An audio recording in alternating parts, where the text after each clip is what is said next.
Hello everyone! Over the past few weeks, I've been teasing you with these interesting visuals. And what I want to do in this video is to show you how to do them because they are quite easy to achieve since they're just a posterization and pixelation effect applied on top of everything.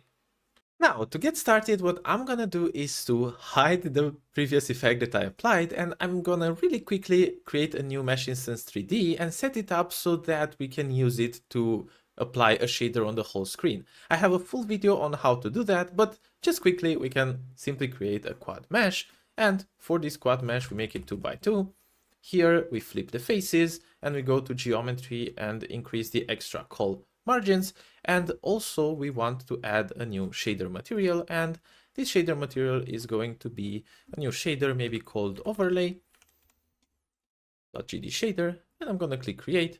And if I now open this overlay shader, what I can do is to write position equals to vec4 of vertex.xy 1.0 and 1.0. And this is pretty much setting the position of the quad to always be in front of the screen, because it keeps the x and y coordinate the same, but it sets the z coordinate to be 1.0. Now, we're also going to make this quad not be shaded, so render mode unshaded, and also not be affected by fog, so fog disabled. Alright, now the main thing we might want to do would be to somehow see what's behind this quad, and to do that we are simply going to sample the screen texture. And to sample that, we just have to create a uniform sampler2D and call it whatever we want, so screen texture, and we have to hint to Godot that this is a screen texture, so I'm just gonna write hint screen texture. With that, I can now sample this, so I can just write vec4 color equals to what? Well, to a texture from this screen texture that we have defined and from the UVs of the screen. So I'm just gonna write screen UV. All right, now our quad pretty much shows everything that's on the screen. Now, what we want to do is to take that everything and to pixelate it. And let's define maybe a pixel size that we want to have. So I'm just gonna write uniform float pixel size and maybe hint range to, I don't know, something that's between 0 and 20. And let's make the step to be 1.0 because we don't want half pixels. Okay, now a good way of applying pixelation is by reducing the precision of the screen UV. And to do that, first of all, we need to know how large is our screen in order to find out how many pixels we have. Now, getting the texture size is actually quite easy because we can simply write vec2 text size equals to a vector2 of the function texture size, obviously, and we can take the screen texture from this. And we can also write 0 for the LOD because we do not care about the level of detail of our texture. Now, with this texture size, as I said, we have the pixel size, we have the texture size, so if we divide them, we can get the amount of pixels that we have horizontally and vertically. So I can write vec2 pixel count equals to what? Well, to the texture size divided by this pixel size. And finally, another thing that I can do is to reduce the resolution of my screen UV. So let's just write vec2 pixelated UV and make this equal to what? Well, first of all, let's increase the size of the UV. So I'm just gonna take the screen UV multiplied by this pixel count, and then we want to reduce it again. So we divide it again by the pixel count. But you might say, okay, but this does nothing. And I perfectly agree. Right now, this does nothing, but if we increase the size of our screen UV and then we reduce its precision with the floor function, with this floor function, we are no longer going to have the continuous values screen UV used to have, but instead we are going to have step values. So we're going to have the value 1, 2, 3, and so on until we reach the value of screen UV multiplied by pixel count. So if we now take the pixelated UV instead of the screen UV, you'll first see that, yeah, the screen is weird, but this is just because we have not applied any shader parameters. But if I change the pixel size from 0 to 1, 2, 3, 4, or so on, you see that there is pixelation. Okay, but a weird thing that's happening here is that I get these very long pixels with lines between them. So what is that? Well, the problem is that here I am dividing the texture size by maybe an odd value. You see here I have the 13 here. And of course I can't get an even amount of pixels because dividing by an odd value gives me something 0.5. So what I'm gonna do is to simply multiply this pixel size by 2. And if I do that, you'll see that no matter what values I have, because this is an even number, the division happens correctly and I get the pixelation effect, which honestly looks absolutely amazing. Okay, but if we truly want to achieve a nice retro effect, we have to reduce the colors in our scene. Because right now it is pixelated, but we have so many colors. As you can see in the previous Mesh Instance 3D, I don't have that many colors and it settles the mood much better than this other one, which yeah, looks kind of modern, but just lower resolution. So to do that, another effect that we are going to apply is posterization. And posterization basically means that we reduce the amount of colors that we have, similarly to how we reduce the amount of pixels that we have. So now, if I want to limit the number of colors to a certain amount, what I can do is to simply create a new uniform. Let's maybe call it uniform float levels, and let's also give it a hint range between 0 and 100. And with these levels, what I'm gonna do is to pick every color and decide on which basically level of color it lands so that it can get replaced with that level of color. Okay, but what do I mean by that? Well, similarly, we are going to use the floor function in order to compare some property of our color. And for example, let's just take the grayscale of the color. So I'm just gonna write float grayscale and make it equal to what? Well, to the maximum of either color channel. I could use like some different version of grayscale, but this is perfectly fine like this. So color.r or the maximum of color.g and color.b. So what this is going to do is to pick the maximum between green and blue, and finally the maximum between red and this other thing. Okay, now with this grayscale, I can find what's the closest grayscale to my floored levels. So I'm just gonna write float lower and make it equal to floor of grayscale multiplied by levels, and again divided by levels. Okay, but if you take a look at it now, you'll see that this lower level was obtained similarly to how we obtained our pixelated UV in order to reduce the resolution of our screen, but this time we just reduce the resolution of our color. Now, depending on our grayscale value, we have to decide if we want to lean in towards the lower color or if we want to lean towards the higher color in our color levels. So we also need to calculate the following color that's going to be called maybe higher. And let's also change the floor to a ceiling so that we get the value right above the previous value that we calculated. And now by having that, we can check the grayscale and to see if it's closer to lower or higher. And we do that by simply making a float, and let's maybe call it lower diff, and let's make it the absolute value of lower minus grayscale. And also let's do pretty much the same thing, but let's get the higher diff and let's make it be the absolute value of higher minus grayscale. Now, depending on which of these values is smaller, we can select our level. So for example, I can write float level equals to what? Well, let's make a comparison. If the lower difference is smaller than the higher difference, then obviously we are going to pick the lower level. So I'm just going to pick lower, and otherwise I'm going to pick the higher level. And now that we got the level, all we need to do is to find the adjustment that we need to apply to our color in order to get that posterization effect. And to find the adjustment, I'm going to create another float. I've created quite a lot of floats, and let's finally call it adjustment. And this is going to be equal to the ratio between the level and the actual grayscale value. And with this ratio, we can now multiply our color.rgb. So color.rgb multiply equals to adjustment. And by multiplying it, you see here that it is black. But if I increase the number of levels, you see now that I'm getting some more colors. And yeah, a problem that I have is that there's quite a lot of black here. And this is the case just because we have to adjust the gamma or the luminance of our scene. And to do that, we can simply raise the color to a certain power before and after applying this effect. So a thing that I could do would be to maybe define it here, uniform vec2 gamma, and yeah, let's just leave it like that.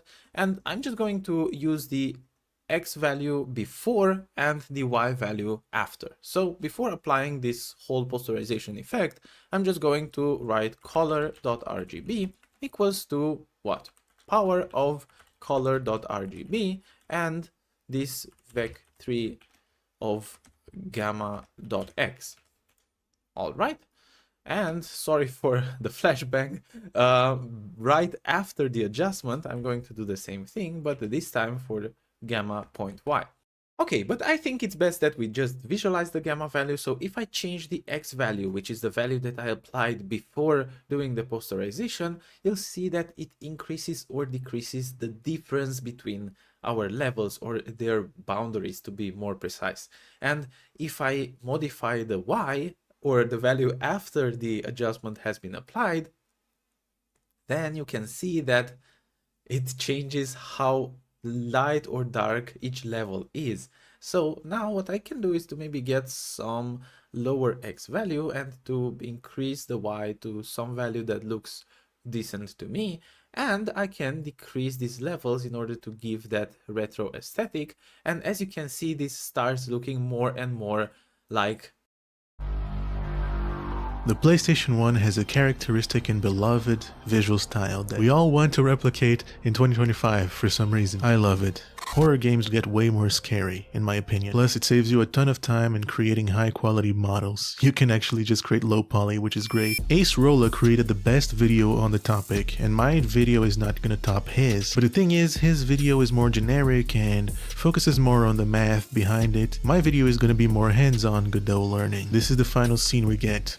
I hope you like it. Just quickly before we get in, I want to tell you about a great way to learn programming. Brilliant. I love Brilliant because it tackles my biggest problem. I like to learn theory, but I never apply it in practice. In Brilliant, you have courses in programming, math, and data, and they're all going to be hands-on problem solving. All lessons are interactive, and this method has proven to be 6 times more effective than watching lectures. It's also perfect for developing a daily learning habit that fits your routine. And you can also learn on the go because you have the mobile app. So if you want to try everything Brilliant has to offer for free for a full 30 days, visit brilliant.org/Freddy or scan the QR code on the screen. You can also click the link in the description. By the way, you will get 20% off an annual premium subscription. Thank you Brilliant for sponsoring today's video. Before you import any assets into your game, go to Project Settings, enable Advanced Settings, and look for Texture. Set the default texture filter to nearest. The PS1 had no filtering in its textures. That's why they all looked very pixelated. Another thing you can change is go into import defaults, go into texture 2D. Detect 3D should be set to disabled because if you enable this at all, it's going to change this and enable MIP mapping, which the PS1 didn't support. This is also kind of optional. If you don't want to do this, it's fine. And while we're here, we can also change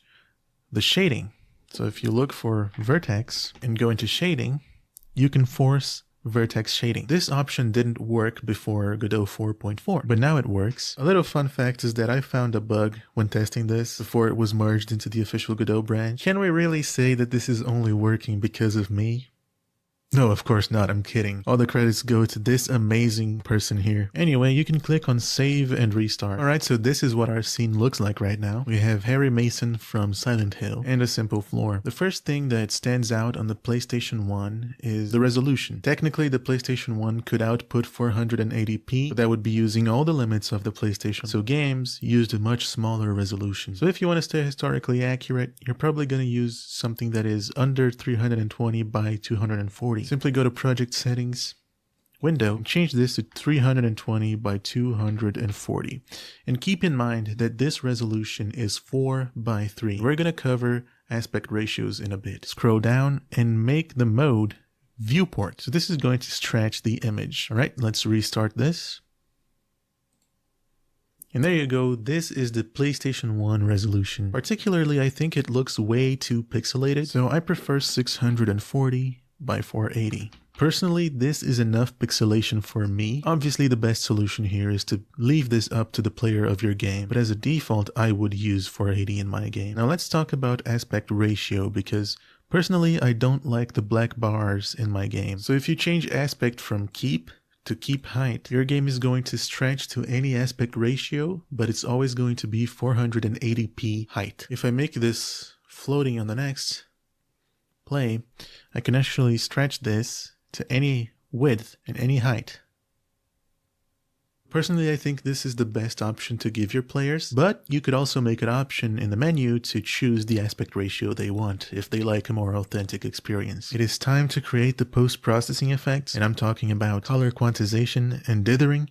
And in case you're wondering, why didn't I create pixelation as a post-processing effect? The answer is because shader pixelation has no performance benefits. Actually rendering your game in a lower resolution will give you more performance. If something looks bad, it should probably run well. Anyway, that's why I did that. Let's create a shaders folder, and let's add to our scene a canvas layer and a color rectangle.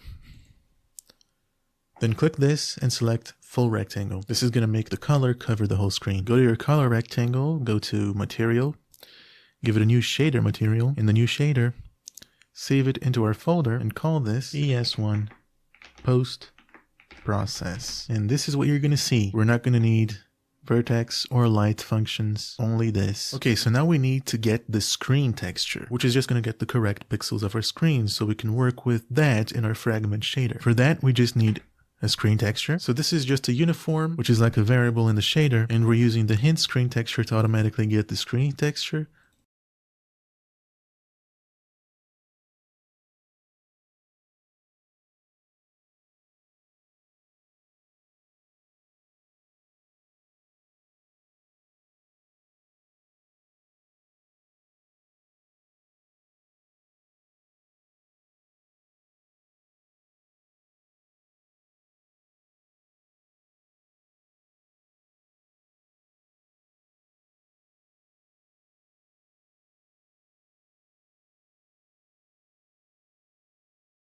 Welcome to Simplicity's Godot Tutorials. Today we're going to be talking about particles. Now I haven't seen a lot of people on YouTube talk about particles. Here's an easy way to get started. Okay, so what you want to do is go over here, click add node, search for GPU particles 3D. It's going to be over here, and boom. Now what you want to do is go to draw path. Now this is how you're going to get your geometry. So what you want to do is click on empty and do new box mesh. And as you can see, boom, box mesh. Now to give it some color, we can go to geometry, material override, new standard material. Over here, go to albedo and pick whatever color you want. Me personally, I'm going to pick blue. You can even pick a texture if you want to. Next up, we want to go to process materials. Click on empty and click on new particle process material. You want to click on it and then boom, you have all of these things to play around with. Not only that, you also have time. Then I'm going to put the randomness up. Lastly, you should also change the velocity, the initial velocity. As you can see, boom, you create a immensely insane particle effect. Welcome to Simplicity's Godot Tutorials. Today we're going to be talking about particles. Now I haven't seen a lot of people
I asked you to send me your indie games so that I could play them and give you some game design feedback. And you all have sent me hundreds of games, from beginner projects all the way up to incredible Steam-ready games that could be a smash hit once they're released. And I am going to be analyzing 4 of your games in this video. Now, I've been in the game industry for about 8 years as a gameplay engineer and a technical game designer, working on a bunch of smaller projects as well as some bigger games like Halo Infinite and The Bazaar. And I've also been working on my own indie game, Isadora's Edge. So I have a lot of experience when it comes to making video games, and I want to use that experience to help out other developers as much as I can. But my opinion isn't any more valid than anyone else's, so I really encourage you all to leave a comment sharing your thoughts and ideas about the games, especially if you think that it would be helpful to the developers. And if you're working on an indie game, feel free to join my Discord where you can submit it to be played on stream. Now, the format for this video is that every game is going to have 3 sections. First, I'll give you an overview of the game, just explaining its basic premise. Then there'll be a gameplay section, which is a cut down playthrough of the game itself from when I played it on stream. I try not to give too much feedback during this section so that you can focus on what the gameplay is actually like and form your own ideas about it.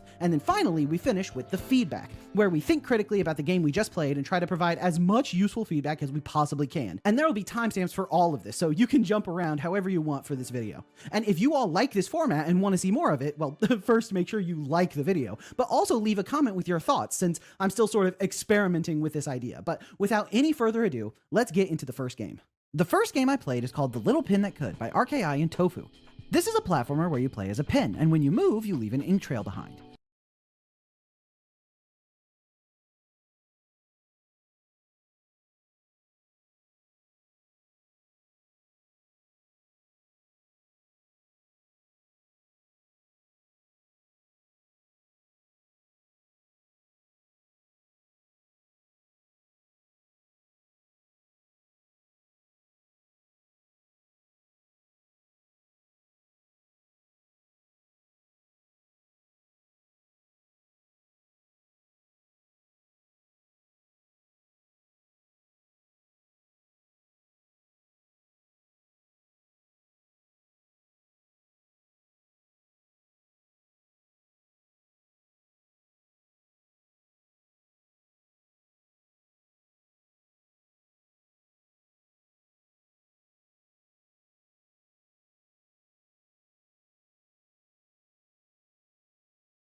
It's been about a month since I released my super fast melee dungeon runner, Blood Thief, on Steam. It's time to answer the question, how did the launch go? Prior to launch, I managed to accrue over 100,000 wishlists, and so I did the absolutely unhinged and quit my job and went all in on this project. So, am I recording this video from my yacht in the Caribbean? Or am I recording from a dumpster home rigged with internet? Or something in between. I'll be talking all about it in this video. So as of the time of this recording, Blood Thief is sitting at a 96% positive on Steam right now, which is absolutely incredible to have worked on something for so long and then seeing that it's resonating with people. It's just the best feeling in the world, and I just couldn't be happier. So I just want to say thank you to everyone who's left a good review. And let me tell you, that review score would be a whole lot lower if I wasn't quick to address some of the issues I'll be talking about in this video. The post-launch time has been extremely hectic. I do have some numbers to share later in the video, but for the most part, I would say that most of my time can be broken out into buckets. The first bucket being bug fixes, and the second bucket being working on new features. So I want to start with bug fixes because there's some funny ones in here. The first one,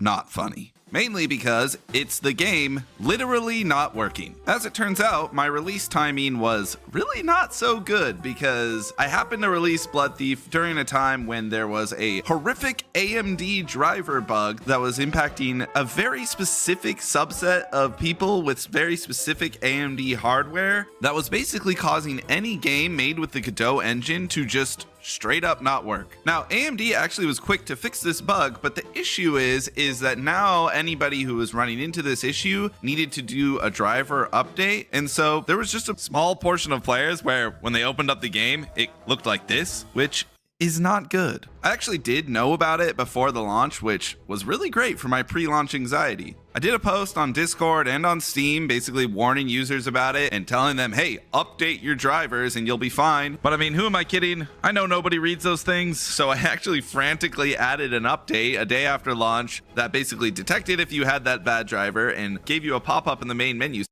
Replayability. It's something that almost all games strive to have, but few seem to actually pull off. It's the type of thing that AAA studios often.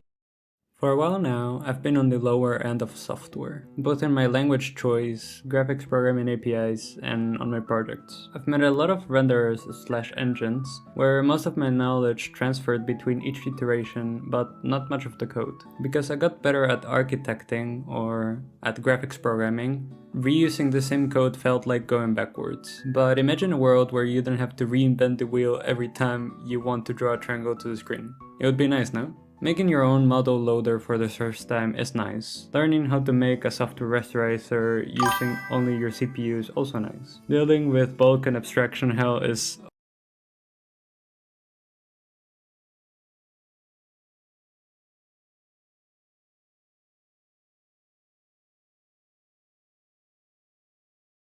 also fun for some time. But after some time, you wanna see results different from the same model spinning on the screen. Like... Киборг Linus Droidwaltz от Red Hat успешно заразил миллионы компьютеров вирусом GCC в системе.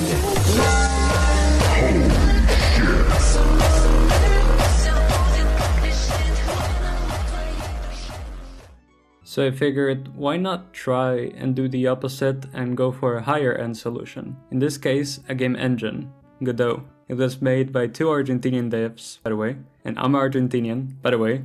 Hashtag Argentina mentioned Messi better than Ronaldo. Anyways, for the past month, I've been diving myself deep in the Godot docs and making a horror co-op game, which I'll be talking about in a later video. And it has helped me a lot to learn how to do stuff in Godot.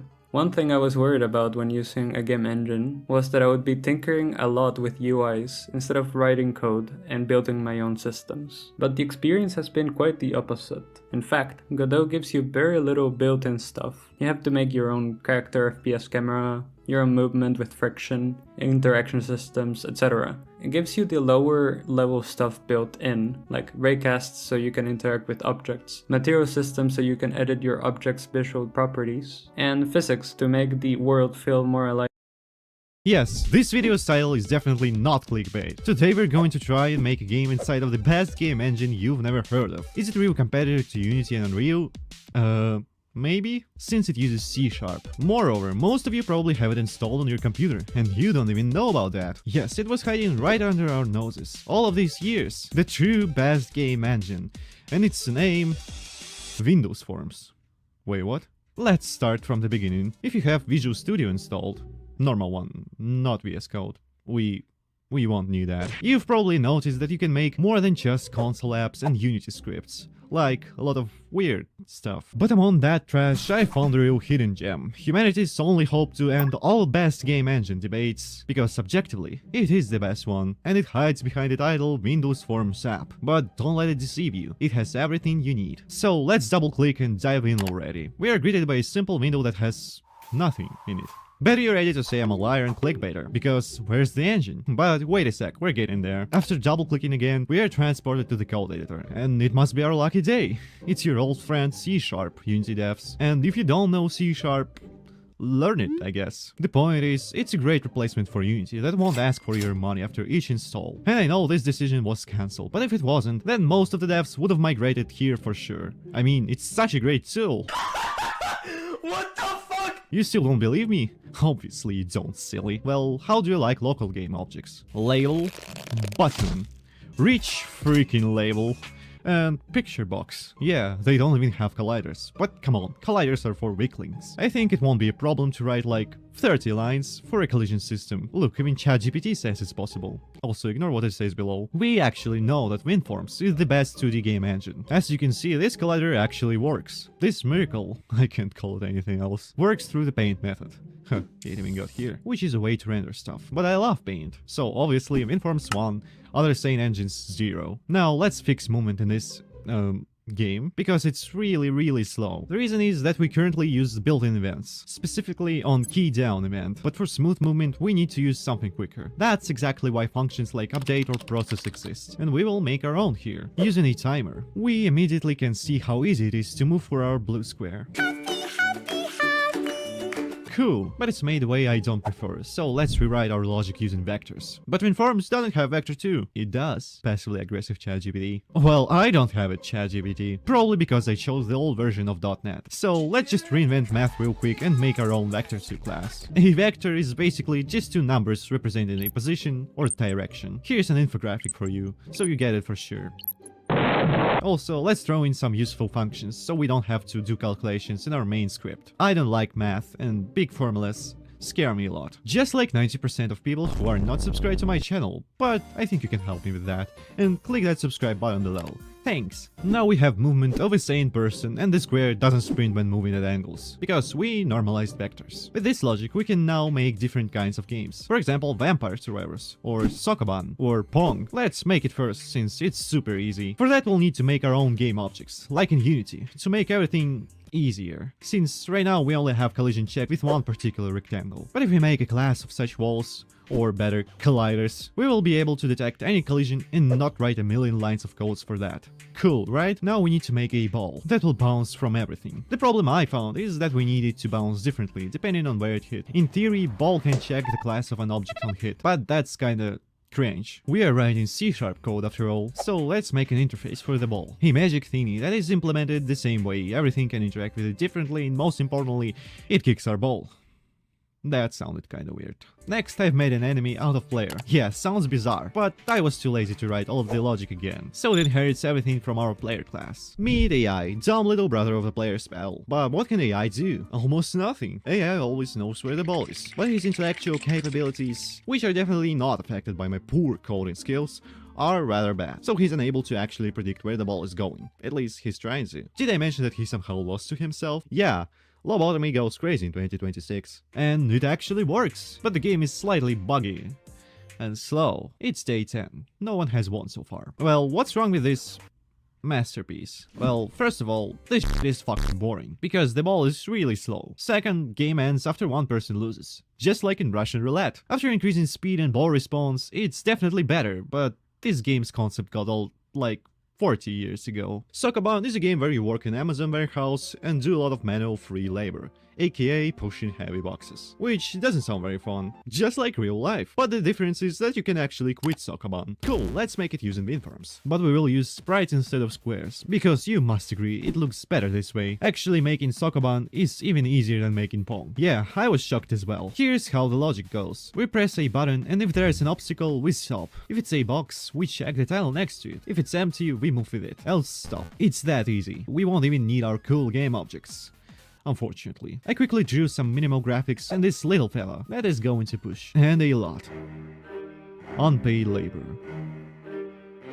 terrible working conditions. Fuck, why do I always make games realistic instead of fun? Well, the controls logic is pretty clear, the tile map is a bit more ambiguous. There's just a lot of ways to make it. But I made it so tile types are stored in enum, and level is just an array of strings, where tiles are represented as different symbols. Yes, this also gives us a basic level editor. And as a result, modding. In Windows forms, by the way. Player and boxes are separate objects, so we can't make them be tiles. And also I found a problem. Now that I've added player with movement, we get flashbang each time it moves. Throwing flashbang. Which is not cool. It's easily fixed by turning on double buffer, but also it's a bit dumb to re-render objects that are never going to move, right? So I also excluded all of the walls and floors from render. I actually did not do it, because I got stuck somewhere. And it works fine. That's cool and all, but as you probably guessed, this video is mostly a joke, and the best game engine does not exist. And I won't get tired of saying that, since you could make a game anywhere if you really wanted to, and it won't be half bad either. But would any sane person, not me by the way, even use WinForms? After searching the web, I found videos where people unironically make games here, and it's kinda cute, I guess. This guy made a freaking Street Fighter, and this one says it's possible to add 3D. I'll just believe his words, and I kinda forgot to make Vampire Survivors clone, but if this video gets 40 likes, I'll definitely do it.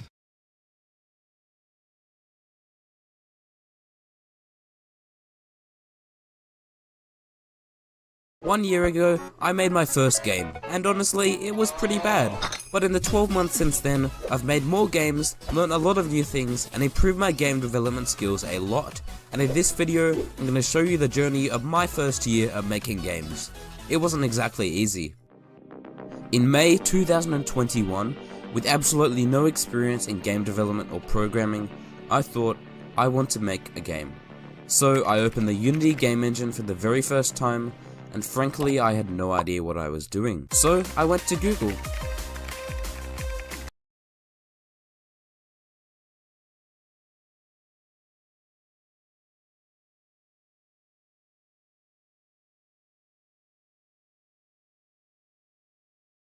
When you start making a horror game in Godot, one of the first questions that come up is how do you properly set up the environment and lighting. The usual workflow when you're creating a level is to click on these three dots and then select add environment and then sun. This setup is objectively not scary, so let me walk you through some steps that you can take to turn this level a bit more spooky. The first obvious step would be to get rid of the directional light, but toggling its visibility turns it off just the same. This doesn't make our scene dark though, because a lot of the light in the level comes from the sky, which is an attribute in the world environment. To get access to it, we'll have to click on the environment resource and go into the sky section. Open up the procedural sky material, and what we're going to do here is change the color of the sky in order to change the amount of ambient light that gets added into the game environment. So if we change our sky top color, the environment already gets a little darker, but we can actually take it further by also changing the horizon color for the sky and then the bottom color and the horizon color for the ground. So now that our scene is actually dark, let's quickly pop into our player character scene and add a flashlight. To do that, we'll add a new node to be a child of our camera, and this is important because we want the flashlight to follow the camera movement. So search for Spotlight 3D, and once it's added, make sure that it's facing the same way as our camera. The important settings for Spotlight 3D are in the poetically named Spot and Light sections. Let's pop into the game while we mess around with these settings so we can see changes in real time. First up is range, which is pretty self-explanatory. This is how far the light reaches, and we're gonna set it to 100 units. Then attenuation is how fast the light falls off within that range, so a higher value will mean that less light reaches that advertised 100 unit range. Angle is just how wide the light cone is, and we're gonna keep it at 45 degrees. And then angle attenuation is how much of the light is concentrated towards the center of the light cone. So higher angle attenuation will give softer light on the edges. I like to keep this at 3, but obviously play around with this to see how you feel. As for the light setting, let's change the light color to something a bit more yellowish to make it easier on the eyes, and then change the energy multiplier to 4 to make the light brighter. Finally, I found that once we add fog, having the volumetric fog energy up to 1 leads to some unpleasant light artifacts, so we're going to set that to 0.1. Now that we finally got a source of light, let's take this a step further and make it a full-on horror environment. We're going to do this by going back to the level scene and opening up the world environment settings. Same deal, looking at this while inside of the game, we are first going to change the tone mapping. What tone mapping does is it converts the high range of colors that the engine is dealing with into something that can be displayed on a normal monitor, and there's a bunch of different algorithms for that.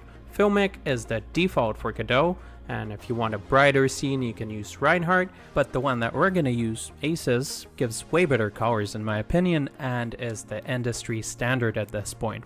As a nice side effect, it also makes the scene darker, a little too dark as a matter of fact, so that takes us to our next step. We're going to go into the adjustments section, and once we tick enabled here, we can find two settings that you always see the second you open any horror game for the first time: brightness and contrast. It's always a good idea to allow players to fine-tune these settings because every monitor is different. Here, our scene is a little too dark, so we can crank up the brightness to 1.3. Next is SDFGI, and this is usually a no-brainer because it makes lighting more realistic, especially once we add more light sources, so just turn it on. No need to change any settings, the default ones are good. After that, we can pop into the volumetric fog section set, and we can keep the fog density at 0.05, but to make it a bit more visible, we want to change its emission color to something like a dark red, which obviously makes it a little too bright, but we can counteract that by lowering the emission energy to 0.1. It's still a little bright after that, so let's change the albedo color of the fog to gray. Finally, to make the trees in the distance have a softer color, we're going to increase the fog length to 128. And that's a wrap. If you enjoyed the video, leave a like because that helps a great deal, and as always, all of the project files are available on my Patreon and the link in the description. If you have any other cool ways to make the environment even spookier, definitely share them in the comments because me and other people always appreciate some extra tips. See you next time.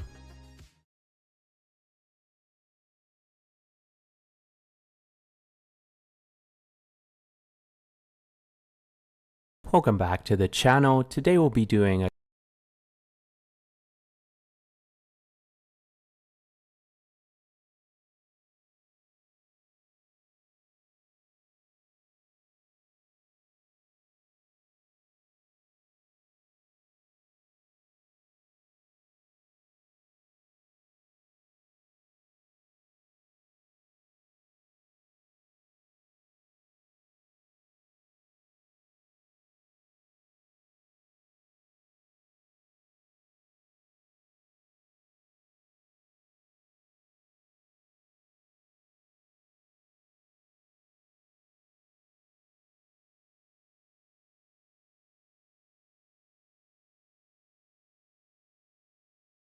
Ladies and gentlemen, we are fascinated by chess AI. Specifically, chess AI that is tremendously better. This scammer is about to make the biggest mistake of his life. You Pierogi, man. I know that. I knew you. I watch a lot of videos of yours. I know this voice very well. Come on, Pierogi. Game is over. Game's over? Yes. Scammers seem to think that when they call us out, they've won. But that couldn't be further from the truth. And to prove it, we've devised a test for these guys in the form of this virus. Hello? Who am I? Hello? Who am I? It's the most simple question you could ask. Do you recognize my voice? The rules are simple. 3 tries or you're done. And if you try to escape... He can't get out of it. Incorrect. He's got like one more chance, right? If he hits it? one more. But here's the thing. These scammers are complete idiots. And to show you what I mean, we need to go through our call with them where we tried to break into their system. Hello?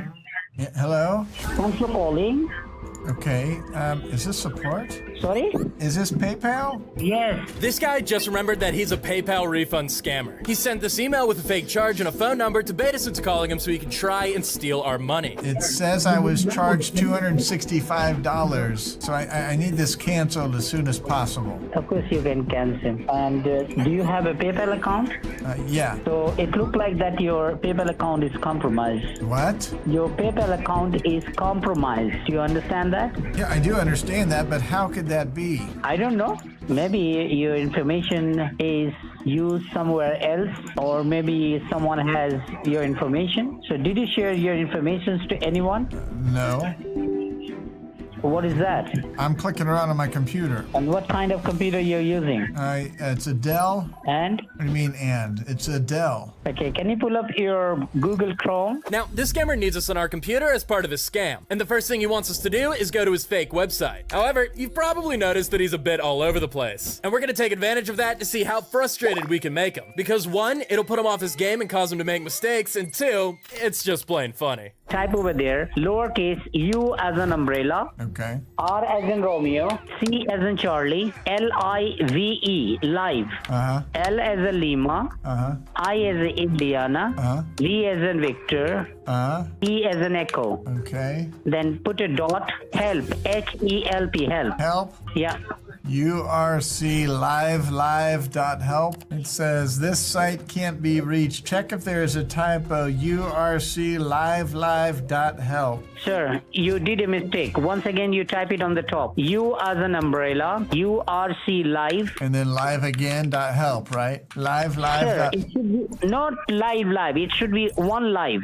urclive.help. Okay, so not live. No. Eventually, we go to his fake website, and it leads us to installing remote access software. Now, these types of tools allow the scammer to take control of our system and block our screen, which are things you're gonna see him do to perform his scam. That's why we've created techniques to reverse and take control of his system too. With that, we can do some computer wizardry to elevate and gain permanent access, leading to this scammer's computer being hacked. Now, we're pretty good at doing this quietly, but every so often, the scammer on the other end will catch on. And believe it or not, out of all the scammers we talk to, this idiot is one of them. This guy's super suspicious. Very shortly, you're going to receive a cancellation form from the PayPal. I keep seeing my screen just go black and someone's moving my mouse around. Like No, it's not a mouse. Yeah, it's my mouse and somebody's clicking through. The server. It's not a human being. being. It's my mouse. It's a human being. See, my mouse is moving right now. It's going up and down. Sir, it's AI, artificial intelligence. AI? This guy's going through all our stuff right now. This is what scammers do. They're very creepy these days. It's just ridiculous. However, much like the entire call so far, the scammer is unsure, so he continues. He has us fill out this fake refund form, but because of his doubts, he starts getting really snappy with us, and we're not helping. You need to put your name. My name? You already have my name. Sir, we have it, but you need to fill up that form. So scroll up. I don't see anything for name. I see, do you want to cancel? Scroll up, then you will see. Scroll up. I need my specs. I can't see it very well. What does this say? Does this say name? Hold on. Scroll up. Okay, I put my name in. What does this say? Name, okay. You guys have name on here twice. You can read name, but after that you can't read it. Wonderful. So where is your glass? Specs? Where is your specs? Let me look. I think maybe Nacho. Oh, never mind. I grabbed my specs. Hold on. There they go. Okay, I can see now. Well, you told me to put my name. What else do I have to put on there? First, you scroll up, sir. Scroll up. Scroll up? Scroll the page up. To the top? Yes. Sir, do you mind speaking just a little bit louder? No, you're not able to listen to me. That's why I'm raising my voice. I'm asking you to. I can't hear you very well. Can you speak you're saying go up? Scroll up. Scroll up. It takes a while, but eventually we complete the form. So the scammer ushers us into the next step. So you need to log in into your bank. The way you log in into your bank, just simply log in your computer, and there is a link, accept money or decline money. I don't see any link. I just see my page. Now wait for a moment. The link has been processing right now, so your computer might be get black. Yeah, it not might be get black. It is black. I can't see anything. No. Because the AI is working right now. They are processing. So that's why you're not able to see your screen. Obviously, the scammer's the one who blocked our screen. But since we have his computer, we can see what he's up to. Right here, he's editing the HTML on our bank page to add the fake charge from the email we got earlier. And this is pretty much how the refund scam works. It's all just illusions of transactions happening from this one trick. And we're gonna see it in action later. But before that... So what I'm going to do, I'm going to transfer the line. I mean, I'll work with you. That's fine. I don't need to be transferred. Okay. So I'm going to transfer the line to my banking manager, and he's going to assist you further. Okay? Hello. Yes? Yeah, hi. Thank you for being on hold. Your call has been connected to the account manager. My name is Steve here. This is Steve here, and he's a closer, which means he's a more experienced scammer who's gonna be the one to actually take our money. But Steve is also suspicious. Whatever is balance you have to write it down by yourself in a paper. Yeah, I have $31,631 in there. He asks us a bunch of these bogus questions, but really it's all a distraction while he tries to dig up information on us. Right here, you can see him looking up our IP to try to find our location. Now, of course, this isn't accurate, and later on, we're gonna show Steve how to actually track someone down. But once he's done, he sets up this fake refund server for his scam. And after putting a name, do not hit any button. And the reason he says that is because this is actually just command prompts, with Steve using his access to type things in. That means when we hit a key like enter, for instance, I told you don't hit enter. After putting the answer, do not hit enter, okay? Okay. And you email, Brian? Do you see you have done a mistake? Is Yahoo's. Oh, I'm sorry. Hold on. And I told you don't hit enter. After you putting the answer, do not hit enter button. Again, you putting enter button. You don't follow my instructions. Do you understand? It's saying Brian T. Tucked in 1930. What I am telling you, let me tell you. What I am telling you, you're not following. You just keep, messed up everything. I told you after you putting the answer, don't hit any button. Why you keep putting an enter? Did I tell you to put the enter button? Well, I'm trying to input it into the page, into the web page. You don't need to put the enter. You just put the answer. That's it, nothing else. Enter your bank name, please. What is it saying? Bank name? Yes.